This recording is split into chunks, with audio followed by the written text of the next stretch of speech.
에베소서 1장 17절에서 19절 말씀, 그리고 4장 3절에서 4절, 이 말씀 가지고 성령이 주시는 부르심의 한 소망, 이런 제목으로 우리가 하나님의 은혜 함께 나누고자 합니다.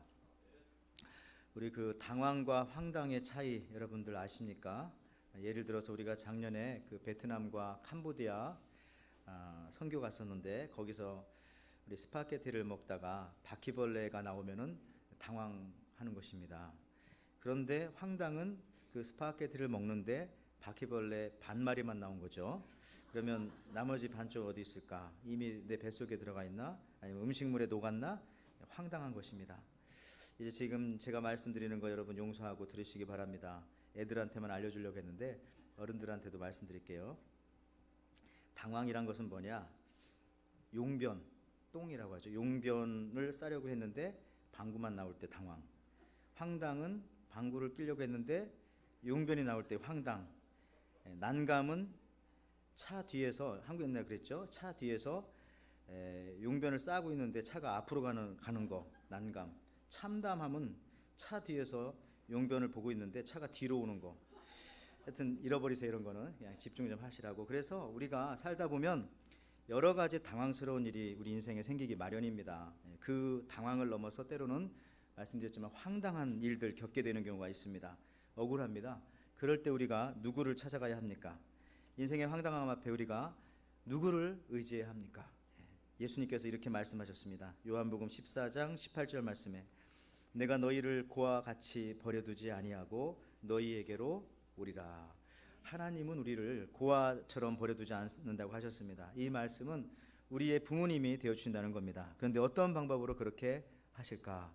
성령을 보내주심으로써 그렇게 하신다고 말씀하셨습니다.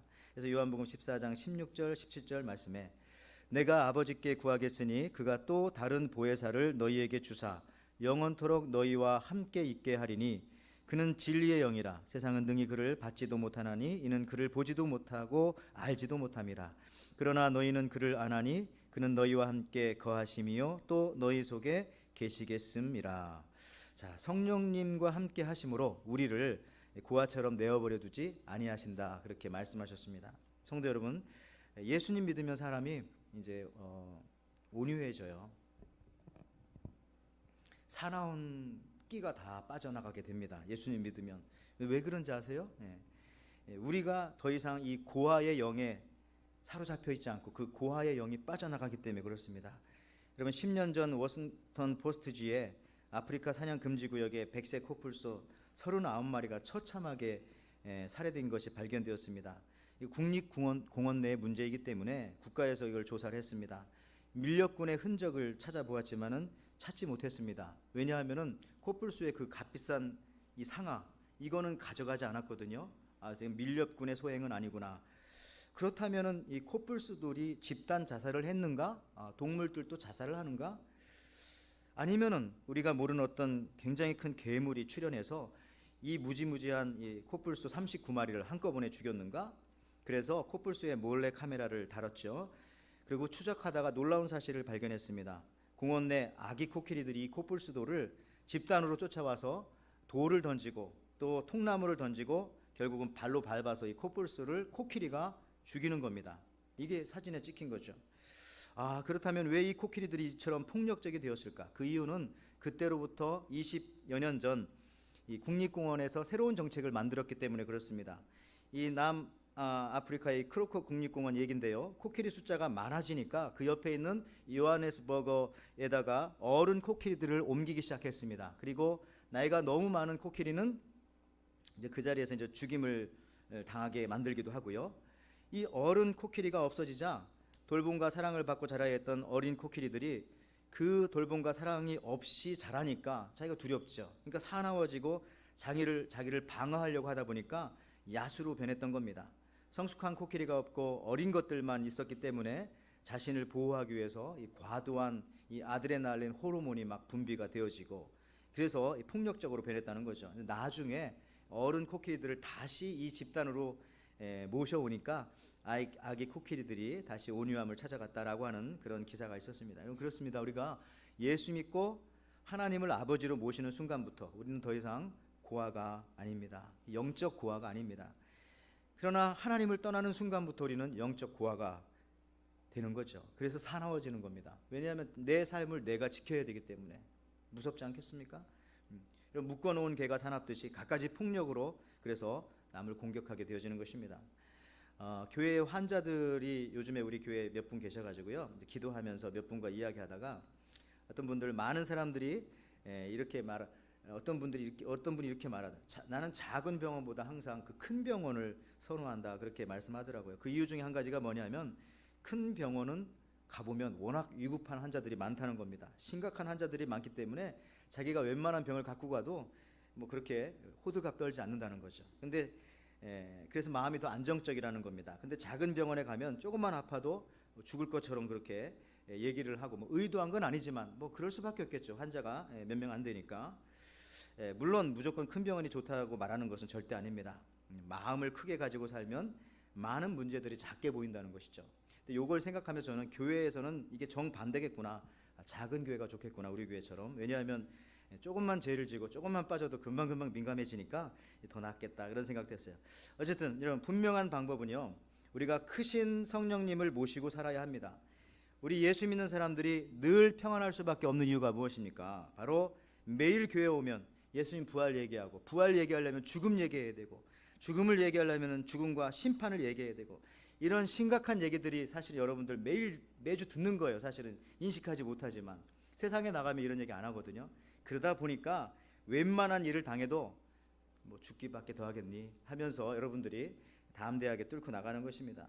성도 여러분, 우리가 사람은 언제부터 사람인가요?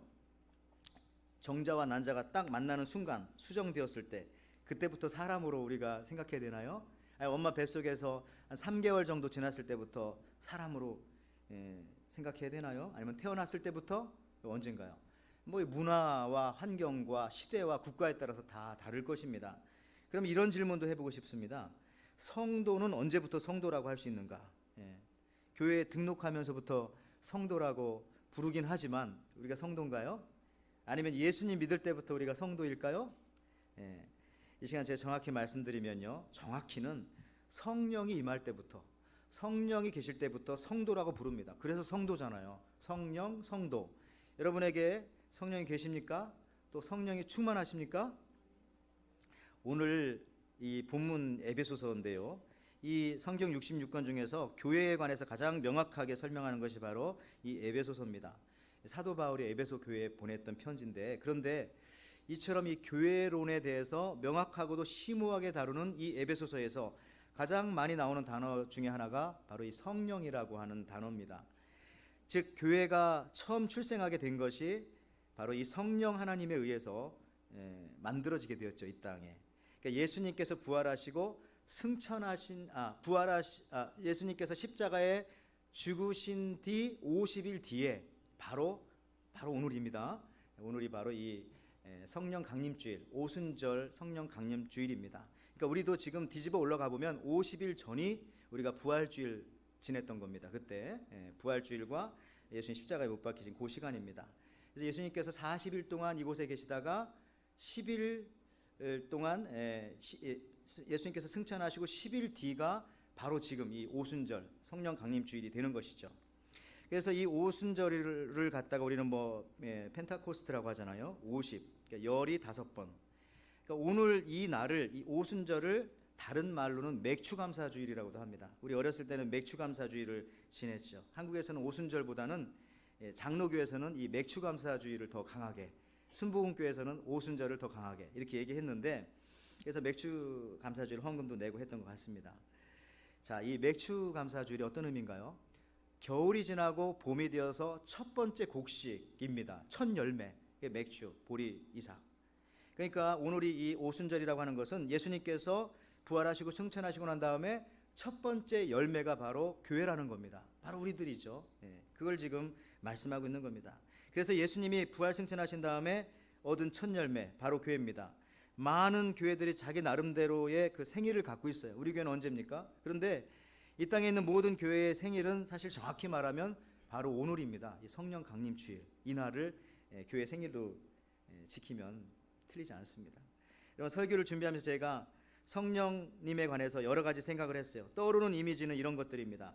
성령님은 바람같이 임하신다. 또 성령은 불처럼 임하시고 우리 안에서 불처럼 역사하신다. 또 성령을 통해서 몸과 마음의 치유의 역사가 일어난다. 이런 생각도 해봤고, 그래서 성령을 우리가 능력의 하나님, 디나미스, 다이나마이트라고 하죠. 디나미스다. 이런 말씀도 제 머릿속에 많이 떠올랐고, 그런데 오늘 저는 특별히 에베소서에서 강조하는 이 성령 하나님에 대해서 좀 더 심도 있게 말씀드리고자 하는 것은, 에베소서는 조금 달라요. 조금 더 발전된 성령론을 이야기하고 있습니다. 사도행전과는 좀 다르죠. 사도행전에서 성령이 임하면은 치유가 일어나고 병마가 떠나가고 귀신이 떠나가고 이런 일들이 많이 있지만은, 오늘 에베소서에서도 교회론을 강조하는 에베소서에서도 성령을 얘기하지만 그 성령께서 하시는 역할은 하나 되게 하는 것을 강조합니다. 하나 되게. 그래서 성령이 성도와 하나님을 하나 되게 하시고, 성령님이 성도와 성도를 하나 되게 하시고, 또 성령이 교회를 하나 되게 한다. 이처럼 하나가 되어질 때에 놀라운 능력과 힘과 또 권세와 권능이 나타나는 거죠. 그래서 오늘 여러분 본문을 보세요. 에베소서 4장 4절에 몸이 하나요 성령도 한 분이시니 이와 같이 너희가 부르심의 한 소망 안에서 부르심을 받았느니라. 부르심 그리고 한 소망, 요 말을 여러분 주의하시고요. 그 앞에 성령이라고 하는 말씀이 나오죠. 그래서요, 우리가 이 교회에서 성령이 임한 이 교회, 성령이 주인 되시는 이 교회에서는요, 다른 거에 관심이 있지 않습니다. 항상 이 부르심의 소망에만 관심이 있어요. 여러분 은행 가면은 은행의 그 텔러들이 여러분들한테 뭘 물어봅니까? 여러분 나이 물어보던가요? 아니면 여러분의 직업을 물어보던가요? 성격이 어땠냐 이런 거 물어봐요? 어제 무슨 음식을 드셨는지 물어봅니까? 피부색? 아무것도 안 물어봅니다. 뭘 물어보죠? 돈을 얼마나 갖고 왔고 얼마를 가져갈 거고 얼마를, 돈 얘기죠. 딱 그겁니다. 은행에서 다른 얘기 하지 않습니다. 그죠? 교회 마찬가지입니다. 교회도 마찬가지고 교회도 다른 질문해서도 안 되고 의미가 없는 겁니다. 교회에서는 오직 이거 부르심의 한 소망만을 가지고 우리가 얘기하는 겁니다. 이 부르심의 한 소망, 하나님 나를 왜 불러주셨고 우리가 어떤 소망을 가지고 앞으로 살아가야 할 것인지, 그걸 얘기하는 것이 성령이 주장하는 교회 공동체입니다. 그래서 교회에서는요, 과거 이 얘기하면 안 됩니다. 할 수도 있지만 과거 이 얘기에 집착하다 보면 교회가 깨지게 되는 겁니다. 자꾸 미래를 말해야 되죠. 과거 이야기, 즉 교회에서 너는 어느 학교 졸업했냐, 당신은 어떤 직장 다녔느냐, 과거에 어떤 직책에 있었는가, 이런 걸 서로 물어보고 얘기하고 그걸 중요시하게 된다면 그런 교회는 머지않아 깨집니다. 그러지 말고 성령님께서 이끄는 교회는요, 항상 미래 이야기, 부르심의 한 소망이라고 하잖아요. 부르심의 한 소망, hope, 미래에 대해서 얘기하는 거죠. 여러분들 이 꼰대와 어른의 차이를 아십니까? 꼰대라는 말이 뭐예요? 어쨌든 안 좋은 말이죠. 이 꼰대가 어디서 나왔는가 하면은 이런 썰이 있더라고요. 한국의 그 이완용, 나라를 팔아먹었던 이완용을 일본에서 그에게 남작, 공작, 이 자기를 줬어요. 귀족이라고. 근데 프랑스 말로 이 귀족을, 공작을 말할 때 뭐라고 얘기하냐면 꽁떼라고 합니다. 꽁떼. 프랑스 말 같죠? 근데 그게 일본 말로 바뀌면서 꼰떼 이렇게 된 거죠. 그래서 나쁜 의미죠. 꼰대라는 의미 들어보기만 해도. 근데 어른이라고 하는 말은 굉장히 좋은 말입니다. 어르신, 존경할 만하신 분, 따를 만하신 분. 나이와 연세를 얘기하는 게 아닙니다. 근데 이 꼰대와 어른을 가르는 굉장히 간단한 방법 하나 있습니다. 과거를 말하는 사람은 꼰대죠. 그러나 미래를 말씀하시는 분은 진정한 어르신들이십니다. 그죠? 맞죠? 아무리 연세가 많으셔도 항상 미래를 말씀하시는 분이 있어요. 우리가 어떻게 나가야 할지, 우리가 무엇을 바라보고 살아야 할지, 이런 거 말씀하시는 분들은 자꾸 그 옆에 가고 싶어요. 근데 가기만 하면 내가 왕년에 과거에 옛날에 있던 교회는 부터 시작해서 힘듭니다. 여러분 그렇습니다. 성령 충만하신 분은 미래를 말씀하십니다. 왜? 여기 나오잖아요. 성령도 한 분이시니와 같이 너희가 부르심의 한 소망 안에서 부르심을 받았느니라. 그것만 얘기하는 겁니다. 교회에서는. 그래서 에베소서 1장 17절 18절 말씀에도요, 오늘 본문에 우리 주 예수 그리스도의 하나님 영광의 아버지께서 지혜와 계시의 영을 너희에게 주사 하나님을 알게 하시고 너희 마음의 눈을 밝히사 그 부르심의 소망이 무엇이며 성도 안에서 그 기업의 영광의 풍성함이 무엇이며, 여기도 보니까 부르심의 소망, 이것만 바라보고 우리가 살아가는 것이죠. 소망이라는 말 자체가 미래어잖아요. 그래서 성령이 충만할수록 과거보다는 미래에 대한 꿈과 소망을 이야기합니다. 이것이 바로 성령이 임하면 나타나는 현상입니다. 과거 생각하지 않고 미래를 바라보는 부르심의 한 소망. 이 얼마나 능력 있는 말씀이고 이 얼마나 정말 놀라운 말씀입니까? 여러분, 성령 받은 사람이 모이는 공동체에서 성령님의 역사가 임하시면은 나타나는 현상은 그동안 뿔뿔이 흩어졌던 사람들이 서로 모이게 됩니다. 같이 모여서 예배하고 싶고, 같이 모여서 기도하고 싶고, 같이 모여서 무엇인가 주를 위해서 선한 일을 하고 싶은 거죠. 그때부터 다른 것들은 이야기하지 않습니다. 세상에서 잘 나가는 거, 어디 여행 가는 거, 좋은 물건 싸게 산 거, 이런 것이 중요한 게 아니라 오직 부르심의 한 소망, 하나님께서 왜 나를 불러주셨으며 또 나에게 무엇을 말씀하셨고 앞으로 무엇을 위해서 살아야 할지를 말씀하신 그 부르심의 한 소망으로 서로 모이게 되고 그것을 향해서 나가기 때문에 서로 싸우지 않죠. 목적이 분명하니까. 이런 많은 교회들이 분열하는 이유는요, 성령의 힘을 거부하기 때문에 그렇습니다. 성령은 연합의 영입니다. 그 이유는 성령을 따라서 부르심의 한 소망 이걸 주기 때문에. 그래서 우리 교역자들도 또 우리 당회도 또 여러분의 모든 모임도 이 부르심의 한 소망, 이 완호흡이 있을 때에 전진하며 나아가는 것이죠. 그래서 우리는요, 태어난 곳은 다 다르지만은 앞으로 미래에 가야 할 곳이 다 같은 사람들이잖아요. 맞습니까? 그래서 이것을 누가 하시느냐? 바로 성령님이 이걸 하는 거죠. 그 소망을 주잖아요. 갈 곳이 정해져 있다. 너희들은 한 곳으로 우리가 만날 것이다. 그 소망을 바라보고 살아가기 때문에 여러분, 사람이 하면 되는 것 같아도 사실 잘 안 돼요. 예를 들어서 인간이 만든 그 바늘 끝을 보십시오.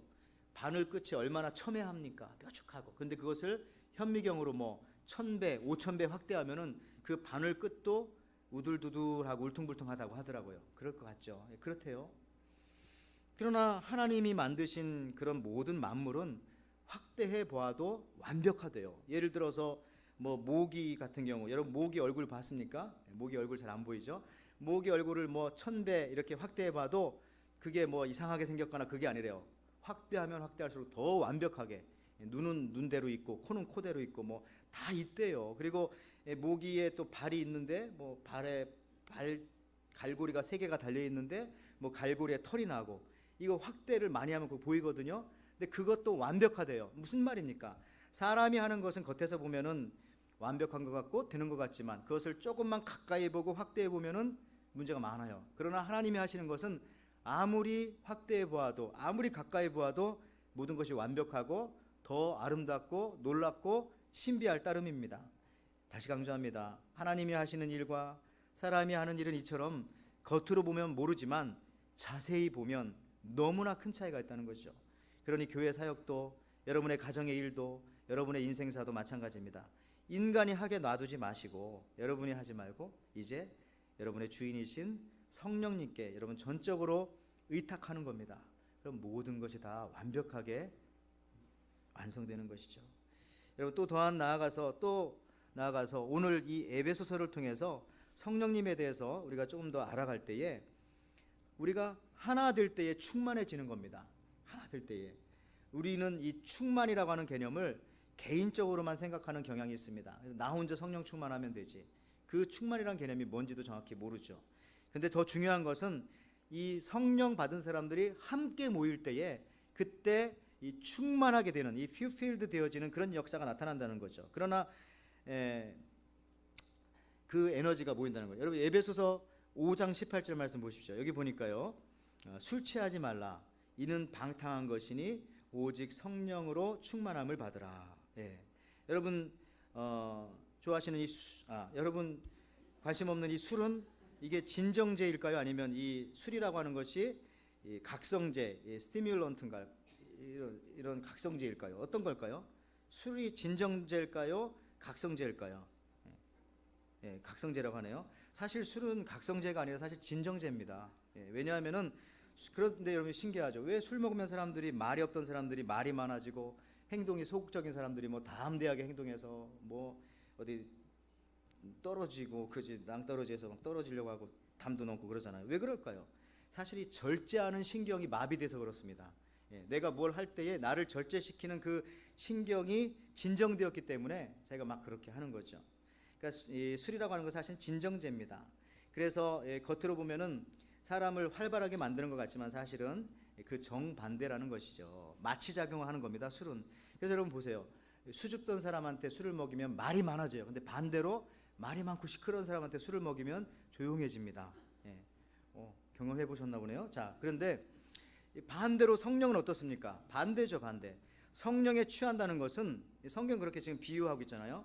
성령 충만함을 받으면은 각성되어집니다. 왜냐하면 성령은 움직이시고 성령은 불이고 성령은 뜨겁기 때문에 성령이 우리 속에 들어오면은요, 성령의 충만함을 받으면 가만히 있지 못합니다. 그냥 나가서 복음을 전해야 되고, 어려운 사람을 보면 도와줘야지라고 생각해서 그치지 않고 막 움직이는 거예요, 행동이. 가서 그 사람 도와주고 세워주고 싶고, 또 교회에 일이 있어도 내가 먼저 가서 봉사하고 싶고, 내가 먼저 가서 허리를 구부리고 싶고, 찬양도 힘차게 찬양하게 되고, 기도도 뜨겁게 하게 되는 겁니다. 왜? 성령은 각성시키기 때문에, 나를 더 활동적으로 만들기 때문에. 여러분 그렇습니다. 혼자 기도하고 찬양하는 것보다요, 적어도 이 두세 사람이 모여서, 성령 받은 사람들이 두세 사람이 모여서, 아니 더 모여서 더 충만하게 모이면은 그 모임이 충만한 거죠. 그래서 에베소서에서의 충만함은 하나님의 사람이, 성령 받은 사람들이 모였을 때 그 충만함을 얘기하는 겁니다. 그냥 혼자 뭐 불을 받았고 혼자 뭐를 받아가지고 혼자 막 날뛰고 그런 것이 아니라, 온 사람들이 같이 자꾸 모였을 때 거기서 나오는 그 충만함들, 그걸 말하는 것이 바로 이 에베소서에서 말하는, 사실 사도행전보다는 조금 더 수준 높은 그 성령의 역사를 보여주고 있는 것이죠. 그래서 이 놀라운 것은 부활하신 예수님께서 베드로와 제자들에게 사실 한두 번 나타난 것이 아닙니다. 부활하신 주님께서 3번이나 나타나셨어요. 그런데도 그들은 움직이지 않습니다. 각성되지 않았죠. 오히려 부활하신 예수님을 만나고 나서도 그들은 다시 옛 생활로 돌아간 겁니다. 그 이유가 뭘까요? 성령이 충만하지 않아서입니다. 결국 성령 충만하니까 그때부터 움직이기 시작했는데, 자, 우리 요한복음 21장 14절 말씀 보십시오. 이것은 예수께서 죽은 자 가운데서 살아나신 후에 3번째로 제자들에게 나타나신 것이라. 부활하신 주님이 3번이나 제자들을 만났는데도 그들이 움직이지 않아요. 나가서 예수님을 전해야죠. 내가 믿는 예수님이 죽음을 이기시고 부활하셨다. 이걸 왜 얘기하지 않을까요? 신기하지 않습니까? 내가 그 자리에 있었으면 나는 부활하신 예수님 만나고 심지어 못자국도 만져볼 뻔도 했는데, 그러면 나갈 텐데, 그분하고 식사도 같이 했는데, 근데 왜 이렇게 움직이지 않는 겁니까? 이유는 그들이 예수님을 만났지만 성령이 충만하지 않아서입니다. 우리도 그런 경우 있죠. 예수 믿고, 자 여기 보세요. 마태복음 28장 17절에 그 얘기입니다. 예수를 배웁고 경배하나, 예배했다는 거죠. 아직도 의심하는 사람들이 있더라. 부활하신 예수님 만났고 경배, 예배를 드리지만은 아직도 나가서 움직이지 못하는 이유는, 아직도 의심하는 이유는 여기 성령에 충만하지 않아서. 예배한다고 다 되는 것이 아니네요. 여러분, 그리고 나서 예수님은 성령을 의지하면서 이런 지상 대명령을 주셨죠. 가라. 내가 내 이름으로, 또 성부 성자 성령의 이름으로 세례를 주고 내가 너희에게 분부한 모든 것을 가르쳐 지키게 하라. 그런데도 가지 못했어요. 가라고 했는데도. 언제 그들이 가냐? 사도행전 2장 넘어서 성령 받고 난 다음, 그때부터는 막 전하기 시작하는 거죠. 땅 끝까지 이르러 내 증인이 되리라. 사도행전 1장 8절 얘기했는데도 움직이지 못합니다. 사도행전 2장에서 성령 받고 나니까 그 다음에 나가기 시작하는 거죠. 활동하기 시작하는 겁니다. 외치기 시작하는 겁니다. 여러분들, 성령의 능력이 바로 이런 겁니다. 에베소서 4장 3절 말씀 한번 또 보실까요? 성령은 또 어떤 역할을 합니까? 평안에 매는 줄로 성령이 하나 되게 하신 것을 힘써 지키라. 그렇습니다. 성령은요, 자꾸 하나 되게 만드는 겁니다. 성령은 분열의 영이 아니라 연합하고 일치하게 만드는 거죠. 그렇습니다.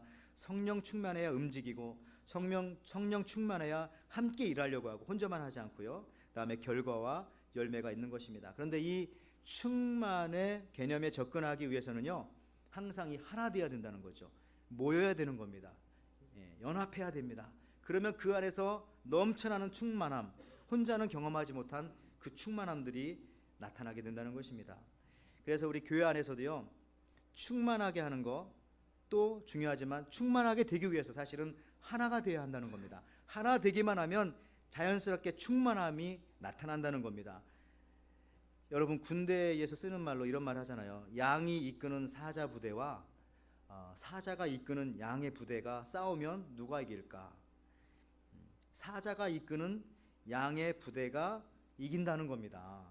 그만큼 지도자가 중요하고 리더십이 중요하고, 그런데 그 지도와 그 리더십의 핵심은 뭐냐? 하나 되게 만드는 거죠. 하나 되게. 그러면 어떤 것들도 이길 수 있다는 겁니다. 사자가 이끄는 양의 부대가 양이 이끄는 사자들의 부대를 능히 이길 수 있다는 거죠. 하나가 되기만 하면, 그 리더십에 의해서. 그걸 이끌어 가시는 분이 누구냐? 성령 하나님. 왜? 성령이 하나 되게 하셨기 때문에. 여러분들 그래요. 이 성령 충만함만 받으면 다른 많은 것들은 여러분들이 놀라운 것들을 경험하게 될 겁니다. 그 단계에 가게 되면은. 근데 보이지가 않거든요. 성령 충만함이라는 것이 막 겉으로 이렇게 얘기하는 그런 충만함이 아니라 있어요. 충만함들이. 우리가 예수 믿는 사람들이 서로 모였을 때 그 끈끈한 연합 속에서 나타나는 그 충만함이라는 거 있습니다. 보이지 않죠. 시끄럽고 요란스럽게 충만한 것이 아니라 하나가 되게 하는 그 충만, 그때 보이지 않는 능력 상상할 수가 없습니다.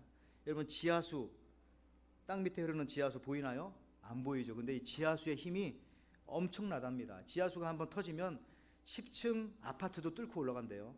그래서 여러분 빌딩을 질 때 절대 짓지 않는 곳이 어디입니까? 밑에 지하수가 흘러가는 데는 안 짓죠. 뭐 싱크홀도 생기기도 하고.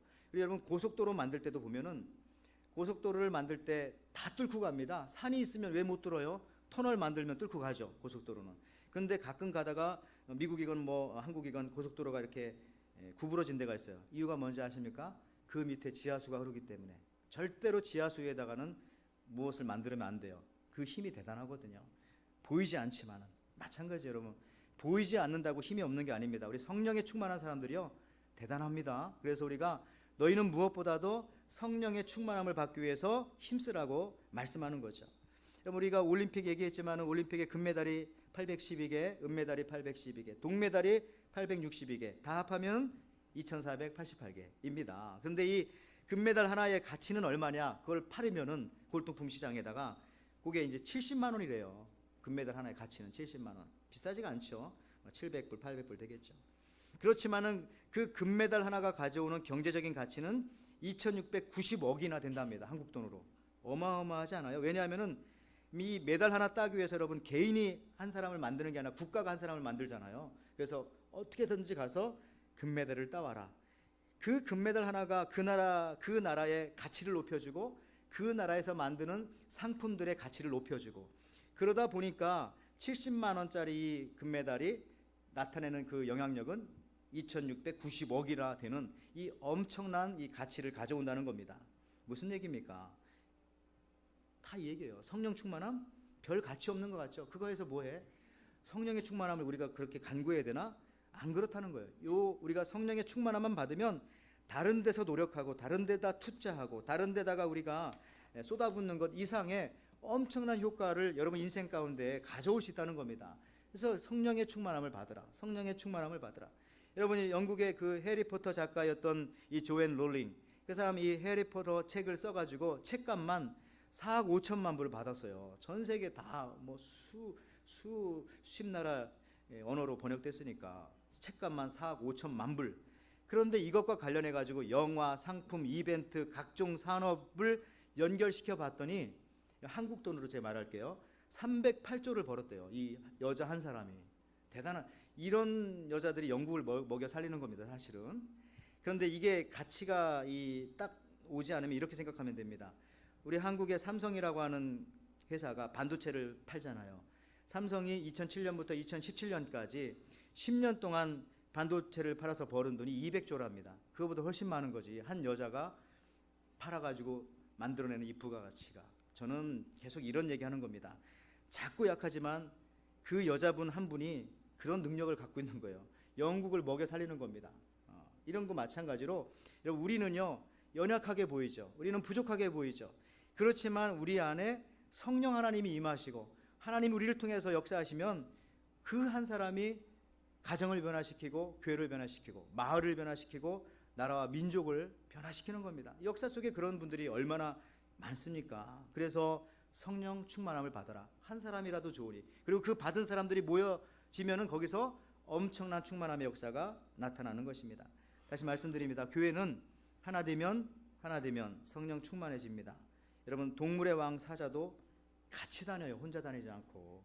힘센 코끼리들도 따로 다니지 않습니다. 같이 몰려 다닙니다. 하나 될 때에 그들을 무너뜨릴 수가 없는 것입니다. 성령 받은 개인도 성령 충만이지만 성령 받은 개인이 모여서 그 무리가 마음을 같이하여 하나가 되어질 때에 충만함의 역사가 있어요. 그래서 여러분들 같이 와서 예배드리는 거잖아요. 혼자 집에서 예배드리지 않고. 그 이유가 또 여기 있는 것이고요. 제가 이제 말씀을 마무리합니다. 이 얘기를 하면서 제가 말씀을 맺겠습니다. 미국의 1930년대 전설적인 권투 선수가 있었습니다. 그때는 미국이 대공황기였어요. 그래서 서민들에게 그 당시 꿈과 희망을 준 권투 선수가 한 명 있었는데 그 사람 이름은 제임스 브래덕입니다. 이 사람은 이제 빈민 출신으로서 세계 헤비급, 몸은 작지만은 그 챔피언을 먹었어요. 이 사람을 주인공으로 만든 영화가 2005년에 그 신데렐라 맨이라고 하는 영화가 사실 만들어지기도 했습니다. 근데 이분한테 기자가 가서 이렇게 물었어요.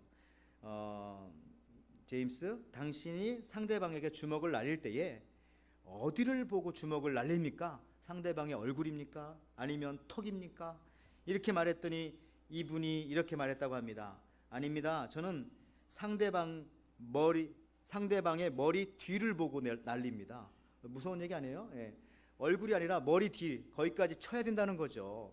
그러면은 뭐 나만 하는 게 아무것도 없겠네요. 여러분, 충만함이란 게 이런 거라는 거죠. 충만함. 우리가 하나님 앞에 기도도 찔끔, 찬송도 찔끔, 이게 아니라 막 충만하게, 하나님 앞에 간구하는 것도 충만하게, 주의 사역도 충만하게, 그런 사람들이 또 모였을 때 교회가 충만하게 되어질 때에 여러분, 그 관성의 법칙에 의해서 앞에 나만 하는 것이 없죠. 다 우리가 성령의 능력으로 어떤 환경과 어떠한 것들도 우리를 가로막는 장애물도 다 뚫고 전진할 수 있다는 겁니다. 여러분들이 그러한 모임에 지금 와 있고 그러한 우리 교회 모임에 있고 그리고 여러분의 그런 신앙의 선상에 있는 줄 믿습니다. 아무쪼록 오늘 성령 강림 주일입니다. 강림하셨습니다. 우리 마음에 이제 충만함을 간구하시고 여러분들이 이제 더 먼 미래를, 과거 바라보지 말고요, 더 먼 미래를 바라보면서 여러분의 영적 펀치를 날리고 그리고 여러분들뿐만 아니라 주위에 쓰러져가는 많은 사람들 또 주님 앞으로 인도하고 그들에게 영원한 생명을 전할 수 있는 저와 여러분들 되시기를 주님의 이름으로 축원을 드립니다.